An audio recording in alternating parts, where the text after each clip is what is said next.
Your sanitary hose bumper system consists of one sanitary crimp stem, one polypropylene bumper, and one EPDM latch.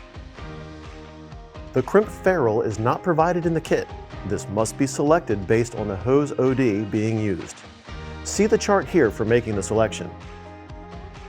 Once the stem has been crimped onto the hose with the proper crimp ferrule, it is time to assemble the bumper onto the stem. To do so, flex the bumper around the stem in the proper orientation as shown.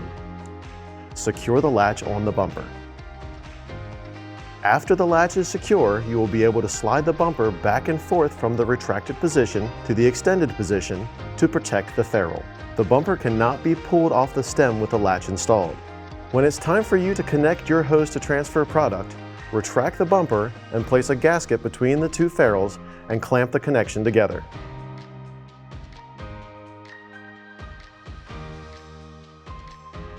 To disconnect, remove the clamp and extend the bumper.